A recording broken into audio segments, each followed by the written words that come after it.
Welcome, everyone. We'll take about 1 to 2 minutes and have everyone join. As you're coming in, we hope that you are feeling very energetic today, no matter where you're coming from. If you could, we're really interested in getting to know who you are. So in the chat, could you let us know your name?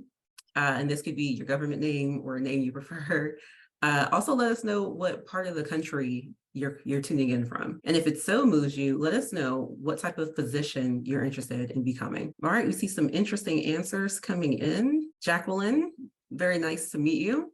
You're coming to us from Santa Cruz, and you would like to be a neurologist. Hello, Shayna, also from Santa Cruz. You would like to be a nurse practitioner. Nolan from the Fremont area, currently in high school, looking for careers in medicine. Welcome, welcome. Don't forget, if you're still coming in, welcome to our webinar. Please feel free to let us know your name in the chat, as well as what part of California or the country that you're coming from and what kind of position you would like to be. This could also include other healthcare occupations. Okay, we're going to go ahead and get started with our webinar today. This is the first webinar that we're having of its kind, surely not to be the last. So we are very excited to present you today with a webinar that focuses on giving you insights in how to build your career in medicine. We have a lot of exciting topics for you today, and we're hoping that anything that comes to your mind, please feel free to put it in the questions. We'll have some time for questions and answers in a couple of minutes. I do also, as I see them coming in, Jay, welcome. Very nice to meet you. Also looking to be a physician.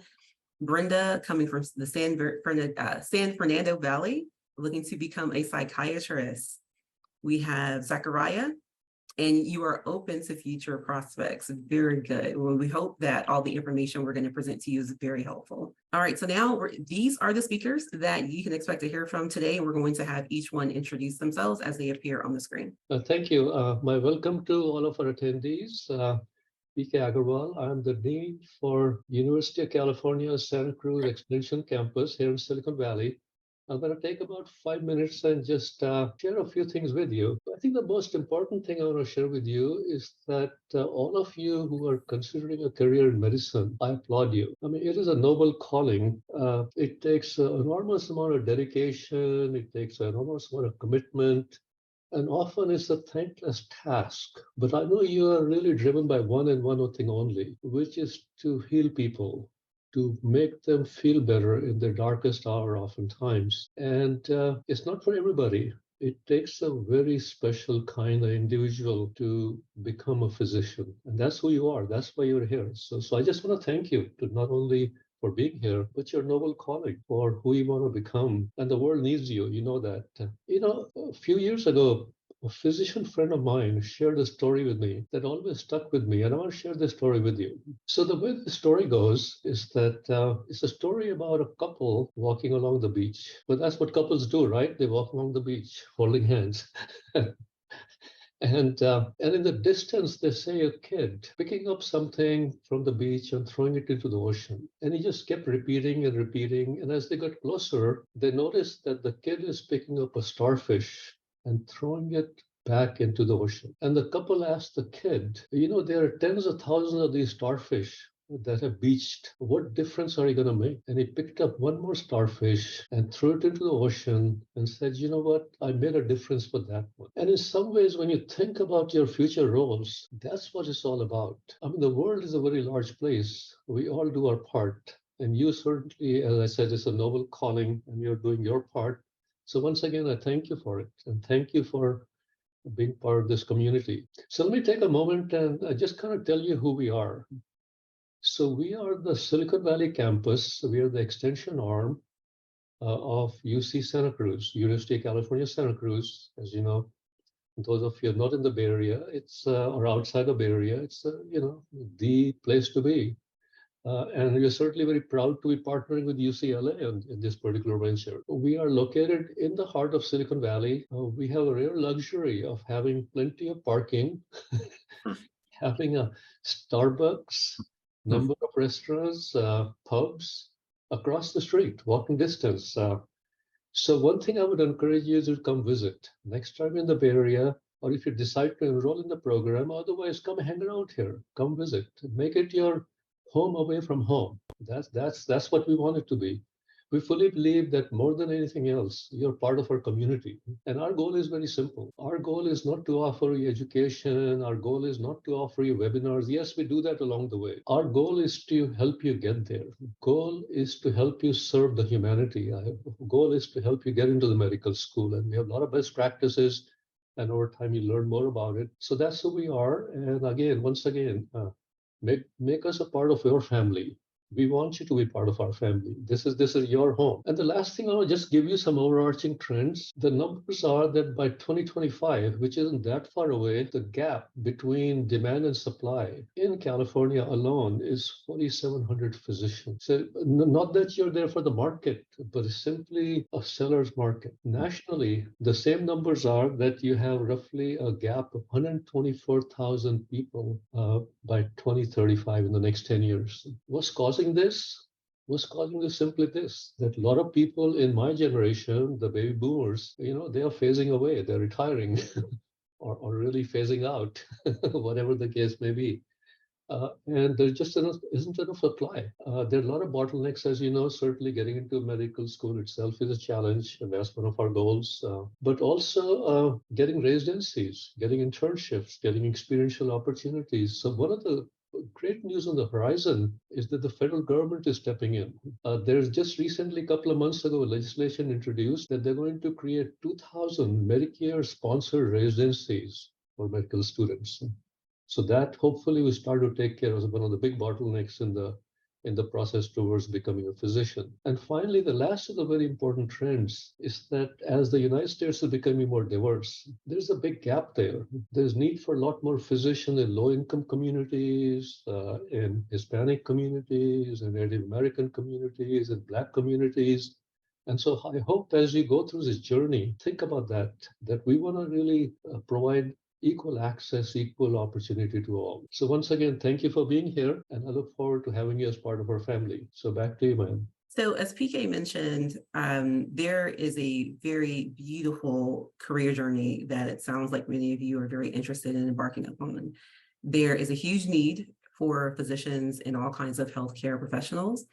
And when we were looking at the shortage that exists nationally, but then also within the state of California, when it comes to physicians, when it comes to multiple pre-health occupations, such as pre-nursing, such as physician's assistant, we were thinking, how can we help? One of the ways we are choosing to help is by creating a Premed-Postbaccalaureate program. We are looking at launching this program this fall. This will be our inaugural cohort, and we planned to serve all of the students that come to us in a multifaceted fashion. So we're hoping that you are interested in utilizing your gap year in a very strategic way by making yourself a more competitive applicant to medical school or whatever professional school that you're looking forward to attending. And so probably should have introduced myself before. My name is Dr. Mayen Udoetuk, and I'm the Director of Program and Partnership at the UC Santa Cruz Silicon Valley Extension.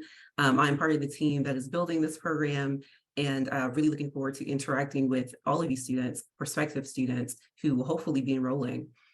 What you can look forward to when you are perusing our options is we've put together a pre-med specialization. So if you're not familiar, at the Silicon Valley Extension, we have various types of specializations. They each come with a Credly digital badge, and that's the circle image that you see on the right-hand side of the screen. This is a credential that you can actually put on your LinkedIn, and prospective employers can actually click on it and find out what skills you acquired by way of the specialization. So within the specialization, what we've done is we've created 3 very unique required courses. So if you're interested in earning the specialization, it does require that you enroll and complete these 3 courses. The first course here is a Life in Medicine, a healthcare seminar series. In this particular course, what we're going to do is introduce you to various physicians and healthcare workers within the state of California. And they're going to talk to you about all kinds of aspects of growing a successful career in that field. In the second course, the Keys to Success in Medicine workshop, this is when you're going to be presented with the various skills that are required for you to become a successful healthcare worker. This includes study skills, the kind that you already have or need to improve before becoming a medical school student. It also includes some assessments in terms of what kind of learner you are. And it also includes things like interprofessional skills that you need to learn, socio-emotional skills, and also different skills related to how you can forage for information to be a better candidate. The third course here, of course, if you're looking to go to medical school, you have to fill out the medical school application. So we have formed a complete standalone course that targets the medical school application. We will be taking you through step by step the various ways that you can build a very competitive application towards medical school. In addition to these 3 required courses, we're also having 2 optional courses. You may or may not need these, but we do have them if you need them. Very exciting for us to announce that we have officially partnered with Kaplan to offer their MCAT Prep course. So if you have taken the MCAT or you want to take it and improve your score, or if you've never taken the MCAT and you would like to get some preparation so that when you do take it, you'll get a phenomenal score, we have a course through Kaplan that can prepare you for the MCAT. And finally, we have the extended 101 career advising and counseling course. If you sign up, hopefully when you sign up for our Life in Medicine Healthcare seminar series, what you'll experience is large group career advising. But if you need some career advising that's more curated and tailored for who you are and where you want to go, we do offer the extended 101 career counseling. Please feel free to reach out, and we'll have our contact information on the final slide. Feel free to reach out and inquire about these courses or any other questions that may come to you. And now we have Sid. Hi, good afternoon. Thank you for having me. I'm Dr. Sreekaram. I'm the director at UCLA Extension. So I'm based down here in Los Angeles. I'm actually on campus today. We're excited to partner with UCSC Extension. And as the dean said, if you're joining their family, you're also joining our family as well, because as part of the program, as part of my responsibilities at UCLA Extension is I oversee the whole suite of science courses, math courses, pretty much any of those academic undergraduate courses that students would need to get into medical schools or dental schools. We offer those. And the good thing is you don't have to come to LA to take our courses. We'll work with UCSC Extension, we'll get a list, but students in this program can take courses with us remotely. So you can stay where you are and still get UCLA Extension courses. Which courses exactly, when do you take it, which quarter? Obviously, you'll be working with their team, but eventually, you'll be also taking courses with us. I'll keep this short, but really we're excited. This is our first time partnering with UCSC Extension. If you're joining their family, you're joining ours too. So we're looking forward to working with you. Thank you. Okay, so now we're going to have some very exciting responses and insights from physicians. And we have Dr. Grant Hartzog and Dr. John Aleman. Would you take a moment to introduce yourselves? Sure. I'm Grant Hartzog. I'm a professor of molecular cell and developmental biology here at UC Santa Cruz. I'm the director of our global and community health programs. And my story is a little bit unusual. I went to medical school, but ultimately decided to do science. However, when I landed at Santa Cruz, I realized there was a need for students to get advising and programming if they were interested in healthcare careers. So the teaching part of my job for the last 15 or 20 years is really focused on helping people who are interested in healthcare careers. And through that, I became involved with Extension and helping to start this postbaccalaureate program. Dr. Aleman. Good morning. My name is John Aleman. I'm a family physician, although I retired from active practice at the beginning of last year. I live in the Santa Cruz area. I attended medical school at UC San Francisco, and I then went on to do a family medicine residency in Southern California. And before spending most of my professional life in the Central Valley and then in the Watsonville area in a community health center type of practice. Perhaps I'll have a chance to talk a little bit more about that, but my professional life has been devoted to helping to serve mostly migrant seasonal farm workers and immigrants. And it's been a true privilege, and I'm happy to participate in this program because it's such, as PK said, it's more than a career, it's a calling. And I hope that I can be of some help or offer information to those of you that want to join that noble calling. So I'm going to stop screen share so you can see the speakers a little bit more clearly. Now we're going to have, I'm going to ask Dr. Hartzog and Dr. Aleman a few questions, and I hope that their insights inspire you all to think about your path towards becoming a healthcare professional. So the first question I have for you, and you talked a little bit about this just now, but if you could expand upon it a little bit more, how do your experiences and backgrounds shape your view of medicine as a viable career option? I think that's really to you, Dr. Aleman. Well, I suspect that many of you are thinking about how can you provide a service or have an impact on your community or in terms of service to those that you care about. And so I had an interest early on in doing something that involved science and something that involved service to other people. And so when I was given the opportunity to go to medical school, that then had to choose, well, what kind of specialty am I interested in? And family medicine for me was a good choice because it gave the opportunity to serve a wide variety of people in many ways. And by working at a community health center, you have this amazing opportunity to serve people who are underserved and who appreciate the care in a community health center, which is also called an FQHC or a federally qualified health center.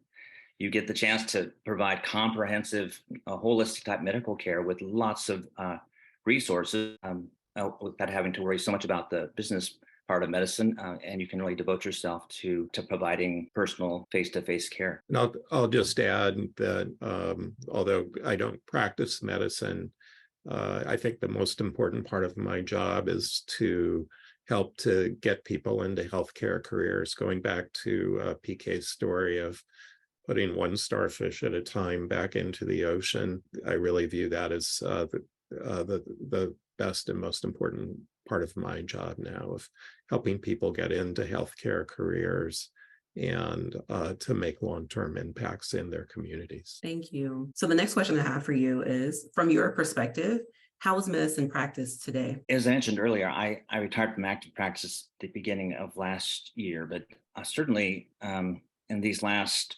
15 years or so, there's been a move towards develop electronic medical records, which has had a huge impact on the day-to-day practice. And also the other major movement that in the last couple of decades has been the advent of hospitalists, people who devote their entire medical practice to being in the hospital as opposed to being an outpatient doctor.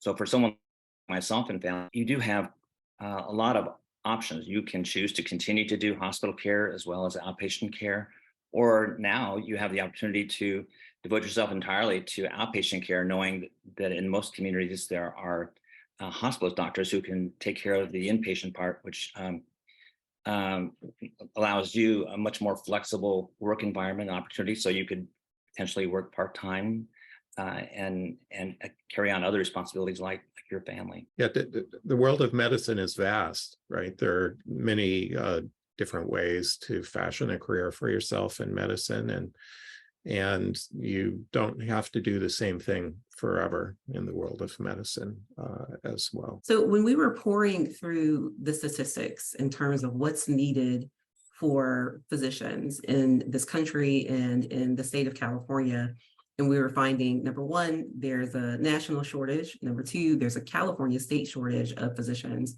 Then we dug deeper into those numbers and found that even within existing numbers of physicians, there are some stark disparities when it comes to areas that are considered to be underserved, that don't have readily available access to care, and also disparities when it comes to representation and diversity among physicians. And so the question I have to you is, the numbers have shown us that there's a clear need to address social justice in medicine. How can things like empathy, understanding the needs of financial stressors, access to challenges in healthcare, and service-oriented care improve medicine as a profession? Well, as I mentioned earlier, there are some great opportunities in medicine today, at least certainly for primary care doctors to work in community health centers or community health center lookalikes, where you, with federal help, can provide care to people who have difficult access and who don't have the financial resource to receive comprehensive care, basic medical care. And so I think that the role, at least of a family physician in a community health center, allows you to meet a genuine need and do it in a very humane fashion that lifts people up rather than making them feel like they have to plead for the care that all of us, at least in my view, have as a basic right. The really exciting thing about medicine is that it's an interesting combination of science, but also sort of a humanistic endeavor. And you not only have to be good at the medicine, at understanding disease and the treatment of disease, but you also have to be able to communicate and work effectively with patients, with both patients and your coworkers. Most of medicine these days is very much a team sport, and you're interacting with lots of other professionals. And medical schools are looking for people who can bring that whole complete package to the table. So demonstrating that you're able to be successful in the coursework of medical school, but also that you're going to be effective at working with patients and an effective advocate for patients. And, adding on to what Dr. Aleman just said, these federally qualified health centers are supported by the federal government, and there's a recognition that we need people to practice in those. So there, at many of these places, there are loan repayment programs for people who agree to work at them. So if you're worried about the cost of medical school, there are often options available to you if you're willing to serve underserved populations. Grant, if I could add to that, when I was in medical school, I received a National Health Service Corps scholarship. Yeah. So basically what I said was I would work at a health manpower shortage area for 2 years in return for 2 years of scholarship help, and it was substantial.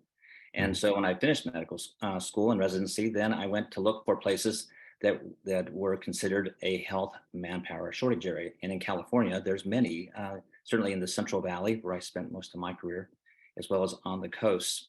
And so it took me to a fairly qualified health center. And because they're in general committed to holistic care, you have the opportunity to work with behavioralists, people that can help you in treating people with anxiety, depression, and other mental health disorders and substance abuse. You can also have opportunity to work with a nutritionist and with health educators, with lactation specialists, a whole variety of colleagues that just expand your ability to meet some of these basic needs, especially people who come from at-risk populations and with low resources. So the need is great, but also the opportunity for service is great as well. And one last thing, I had a chance throughout my career to work with very talented and committed nurse practitioners and physician assistants, and that's certainly another option. Certainly in primary care, you can become extremely skilled and capable of meeting most of the primary care needs for people. How can people best position themselves as a highly competitive medical school applicant, then a medical student, and even beyond? I can take at least the first part of that.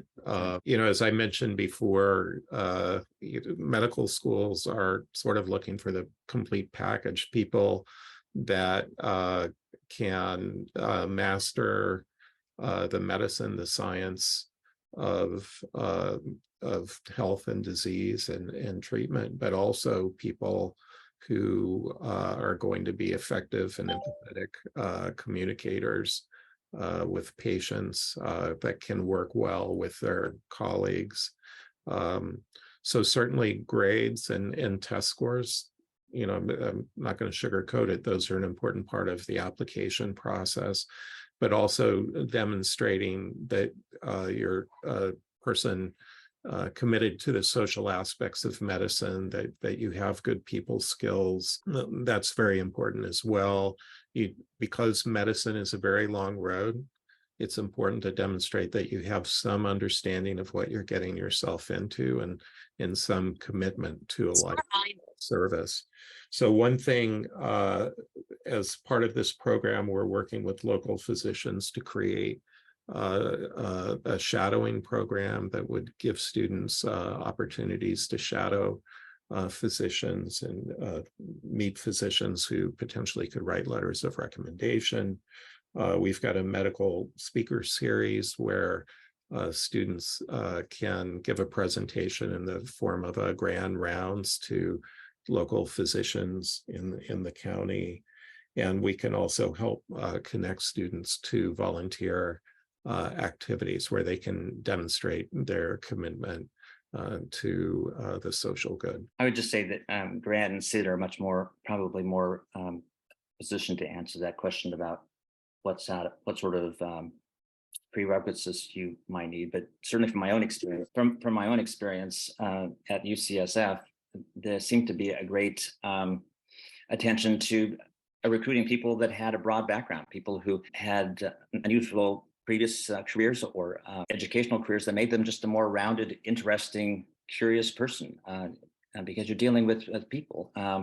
And so the more life experience, the more diverse your background, your education, in many ways makes you a better physician, a better person of understanding of people's conditions and plight. And it seems like, and Sid and Grant, you can answer this question. It seems like medical schools, continue to look for a diverse student population to meet a diverse country need. So I encourage all of you to when you look at schools and you apply, you communicate how your background and how your purpose in life matches with the medical school's outlook.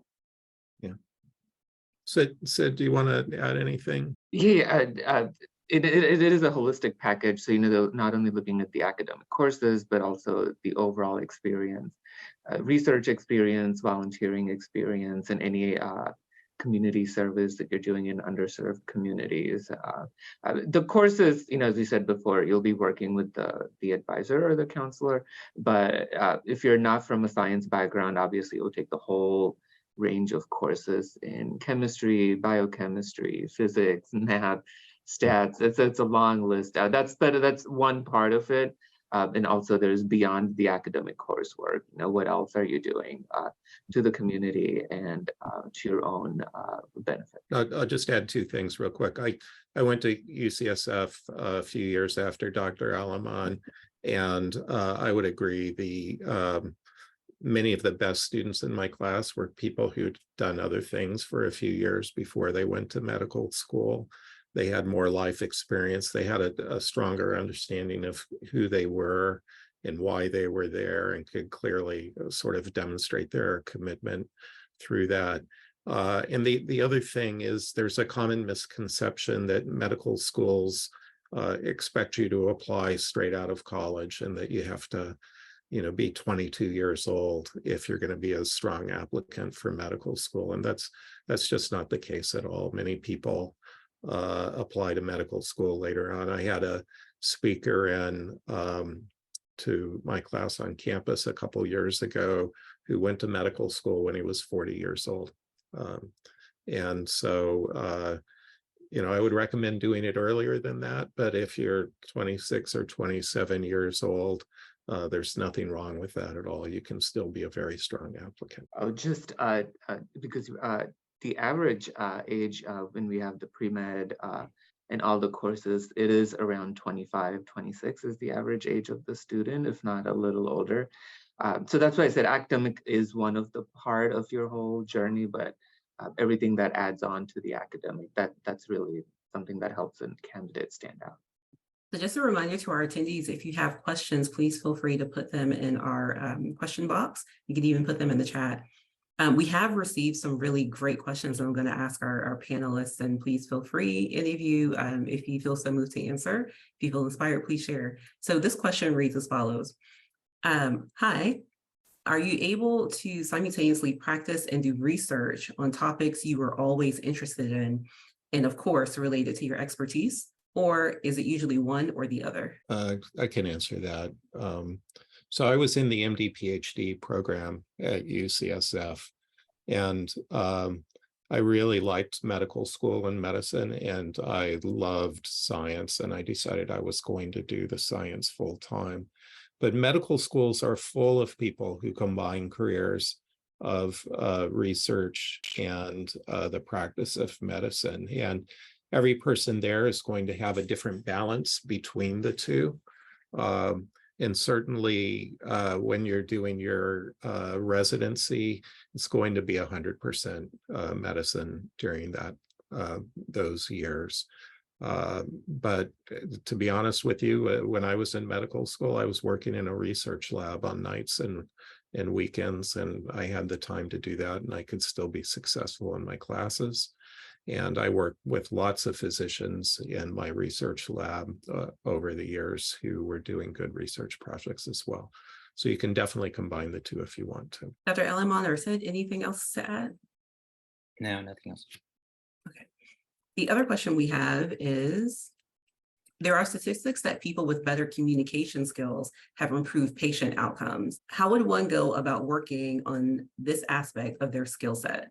And I can jump in really quickly and tell you that through our course, Keys to Success in Medicine workshop, we're actually going to be addressing that pretty explicitly. But I do want to hear from our panelists as well. Just briefly, one thing that have made a tremendous difference in my primary care practice as a family physician was learning skills that maybe many of you can learn now in terms of a behavior. Or actually, let me see. What's the name given to it? Motivational interviewing. You know, so many of the problems in primary care practice to behavior, whether it's eating, exercise, other types of practices that are very difficult to get at, and were very frustrating for me as a physician to try and support or alter. With motivational interviewing, a practice of being able to actively listen to people who are coming in the office to see you and helping them to understand their own motivations and put it into words was just an extremely powerful tool that I wish I had learned many years earlier, because dealing with diseases, conditions like diabetes and heart disease and obesity, anxiety, many of those things can be effectively dealt with by enabling the person to understand different motivations they have. And so that's briefly one aspect I think pertains to that. I can go next. I would say half of the students we get in our pre-health program are in the situation where they've completed the med school prereqs, they have a science background. To add on to what Dr. Aleman said, they usually go through courses that help them with interviewing skills for the med school, the whole application process, and they're highly specialized courses that we offer. We can make it part of our agreement with you as well, where students already have a science background, have completed medical school prereqs. They take these advanced niche post-baccalaureate courses.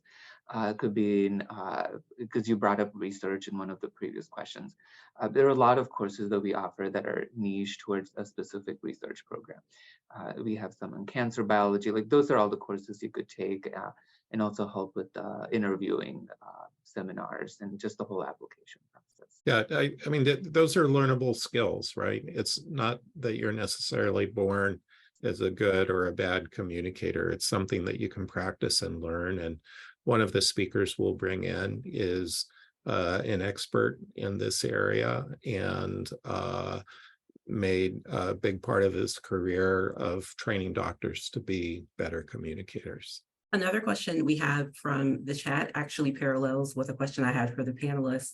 The question that I have prepared for the panelists is, what exactly makes our program unique? And the question that we have coming from the chat is, what will this program look like for someone with a science background who's completed medical school prerequisites? What will the schedule contain for the length of the program? Well, first and foremost, congratulations on completing all your medical school prerequisites. That's a heavy lift, and that's a big part of it. So congrats on that. What I can say that lends into the uniqueness of our program, something that was very important for us to include in the program is flexibility. There are some post-bac programs that have a requirement that if you're going to be in their program, you cannot have a day job. But what we experience at the extension is that the vast majority of our students have already completed their bachelor's degrees and work during the day. And we were thinking about having that same model for our post-baccalaureate students. And so what I can tell you in our program design, the courses that we're going to offer will be taught, quote unquote, after work.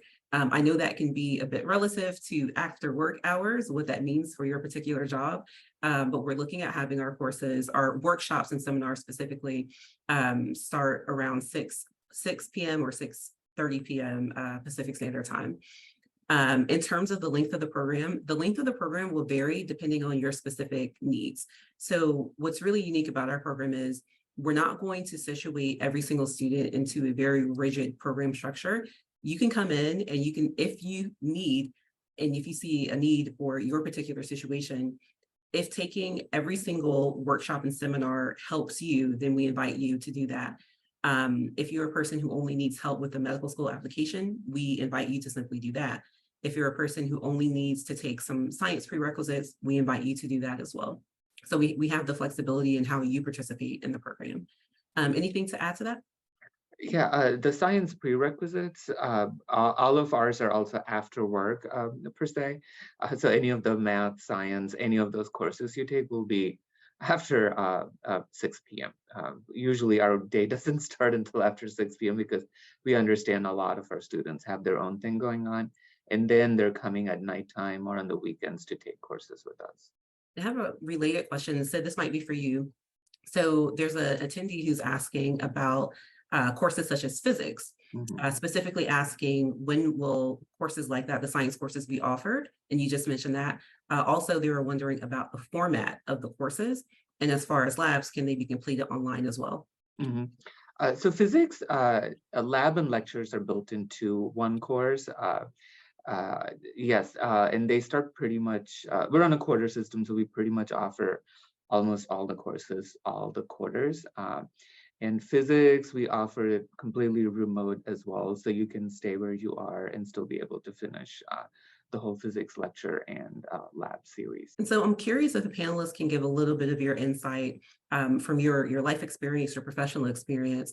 Why would a person choose to participate in a post-bac program, either in a very structured way or in an a la carte, individualized way? You want to start with that, Sid? It is at least the specialty of the program is it's not rigid and structured as in you have to finish everything in one. It is post-baccalaureate, so we understand students have their own commitments. So we'll be working with you, willing to work with you on which quarter, what your availability is, how much time and what your demands are, and what courses you would need to do. I'm sorry, could you repeat the second part of the question? I'm sorry. Sure. So they were wondering about when those courses would be offered, and as well as the format, and if any of the labs can be taken online. When the courses will be offered, all 4 quarters will offer all the courses unless otherwise. I would say 95% of the courses you would need are pretty much offered any quarter you want. So that's the flexibility. They're not sequenced as in, if you start one, you have to wait until the next. So, you decide you want to start in the fall, you want to start in the summer, any course you want, most probably you'll get it offered and in remote format as well. We offer in person as well. If you want to drive down or fly down to LA to take it, you can do that. Yeah, we're open to whatever you want, right? You want to do in person, come down, or you want to take remote from where you are, that works for us as well. I think there are a few reasons to do a post-bac program. One is because you need to pick up additional courses to complete the medical school prereqs. The second is perhaps your grade in a particular class or classes was not what you hoped it would be, and you'd like to retake it and raise your GPA. And then the third reason is because you need additional help or advising and putting together a strong application for medical school. Some people have the advantage that they have family members in the world of medicine and they can get a lot of accurate advice. other people might not have access to that, or they may have been a humanities major in college and not sure quite where to start. And those are things that we can help with. And certainly, and advising is an important part of this program, and working with you to craft a collection of classes or a path through this program that works for you and is really tailored to your particular needs is one of the things that we'll offer. We have some other questions from the chat. One of the questions was about the application process. And so what we're encouraging you to do, and I'll show this slide momentarily, we do have an email address that we would like for you to email us at if you're interested in applying to the program. We can absolutely provide you with specific details on how to do that. The application will request that you send in through the system your transcripts, as well as at least 2 letters of recommendation. We'll have the application live in less than 2 weeks. Once we have the application live, everyone in this webinar will receive an email stating that it's live. We'll also have updates on our website. Another question from the question area. Grant, I think this might be for you. Will there be office hours to ask for help in classes that we will take? Of course, yeah, that's an easy one. Oh yeah. Oh, sorry, I just answered that. Yes. So yeah, any of the courses you take, yes, there will be through Zoom, obviously, because you'll be in remote classes. And then Grant, I see you typing to answer this next question. How long will it be to take this Postbacc program? Is it only 1 year or is it multiple years?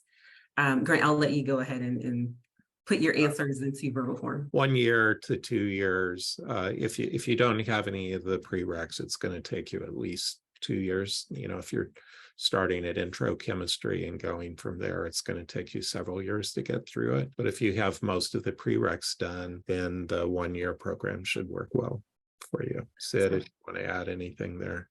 Really, that we would be working with you on, how much, because as I said, we're offering everything all the time. I mean, I can speak for usually, students might take up to 3 years if they're taking courses here and there. But if you have done most of the coursework, you just need random courses to pick and choose. You could do 2 or 3 courses in a quarter and be done. But it's very flexible on, you can finish how much ever you want in a year, or, drag it out up until 3 years. And, one thing that we'll talk about in this program is just the mechanics of applying to medical schools and when is the optimal time to apply, and helping you be prepared to bring forward your strongest possible application at the best possible time. Okay, another question we have. What if we did not take any online testing? I did not take the SAT or ACT because I went through the community college route. Will that not allow me to submit an application? So you can, oh, sorry, go ahead, Grant. No, you don't need an SAT or ACT to apply to medical school. The standardized test for medical school is the MCAT, and we offer the MCAT Prep course through Stanley Kaplan. And the Grant, there's a question directed for you specifically. This is coming from Shayna Salem. Mm-hmm. And Shayna says that they have a friend who graduated and re-enrolled as a biology minor to do the same thing. Let's see. So the biology minor will let you pick up many or most of the medical school prerequisite courses. But it won't include things like the Life in Medicine course, or the Keys to Success course, or the MCAT Prep. And then there's a question about the Postbacc program, specifically asking if tests are needed to apply. No. Okay, another question. On the AAMC website, it shows a list of medical schools in the US and their requirements. And shout out to you for finding that, because that is important. Some of them do not have requirements. If I wanted to take only if I only want to take a couple of classes in the program just to replace some grades, would that be possible, or do I have to complete the program as laid out? So as we previously addressed, you can take the program as it best fits your needs. So if there are only a few classes that you would like to take in order to replace some grades, you are absolutely welcome to do that. Thank you for your question. Yes, usually we get to probably 40% of our student population. They're not enrolled in the certificate program. They're just coming back to take random courses, a la carte courses as they choose. And then Jerry asks, can you use the courses in this program to complete an undergraduate degree through UCLA? And so that's a question for Sid. For me, are we able to complete a bachelor's degree by taking the courses in the program through UCLA? I would say yes, based on the experience we've had. Pretty much whatever courses you take with us are the actual equivalent undergraduate courses that students take on campus. So I would say yes, but please, before you submit anything, just touch base with us. We want to make sure everything is clear before you send it out. But all the courses you take with us, are the same undergraduate courses that UCLA students take. Syllabus, textbook, pretty much most of the faculty, everything has to be very similar. And just more generally, the answer to that question is going to depend on your particular home institution or undergraduate institution and their policy. So it's always important to check with them. So doing a time check, we are just about out of time. I did want to give everyone a heads up for what's to come. Let me share that. Okay, so we do have 2 more info sessions coming up, and we really hope that you can join us. We really enjoy your participation here. We hope to enjoy your participation 2 more times. So if you're free, we're inviting you back on August 24th at 12 p.m. Pacific Standard Time, online in the same format. During that webinar, we're going to be discussing the Doctor's Toolbox, Skills for a Successful Medical Career. And then we'll hope to see you again on August 30th at 12 p.m. Pacific Standard Time in this format again online. And that's when we'll discuss funding your medical school journey. With the questions that you have that we were not able to answer today, we're inviting all of you to please keep in touch. Send us your questions to the email address displayed here. If you prefer to have a phone call than actually talk with a human, then we have our phone number listed here as well. Any final comments from our panelists before we close? I do want to just once again encourage you to come visit us. We are here in Santa Clara, if you're in the Bay Area, or if you're visiting the Bay Area, or for that matter, if you happen to be in LA for some reason or other, please visit. It's a public university. It's a big prestigious brand name, and the more you get to know your university, if you're Californian, So anyway, we just encourage you to visit. There's nothing like face-to-face contact. So. I'll come up to the Bay Area. Yeah. And if you, as Mayen said, if you want more information about the program, we encourage you to email us, and you can find me on the web, and I'm happy to talk to you personally as well. And I'll also add, I saw a question really quickly about learning more about the program. I do want to keep the contact information displayed just in case people are writing it down. If you have access to Google, which I am assuming you do because we are joining you in this format, if you go to Google and type in UCSC Silicon Valley Extension and click on our website, at the very top, there will be an area for academics. You can hover over it and there will be different areas of study that pop up. You'll see the display, it'll be Postbacc. And actually, I'll show you that. For the people who are taking down the contact information, let me show you. It's fun to tell you, but it's so much more fun to actually show you. So give me 1 second and I'll navigate over to that. Okay, so this is our website for the UC Santa Cruz Silicon Valley Extension. You can easily Google it and click on the link, it'll bring you here. If you see where the cursor is circling, there's this top button here that says academics. When you click on it, you'll see areas of study. Feel free to peruse all of this, but for the purposes of this conversation, if you scroll down here to where it says Premed-Postbaccalaureate, if you click on that, it'll bring you to our program page. which looks like this. And it'll have information. These are the different webinars. You can click on the hyperlinks there and register. We have information about the courses. Specifically, these are the 3 required courses for the pre-med specialization. Oops. And then we have our optional courses, which include the MCAT Prep from Kaplan, the Career Advising and Counseling, and our partnership with UCLA and the academic courses.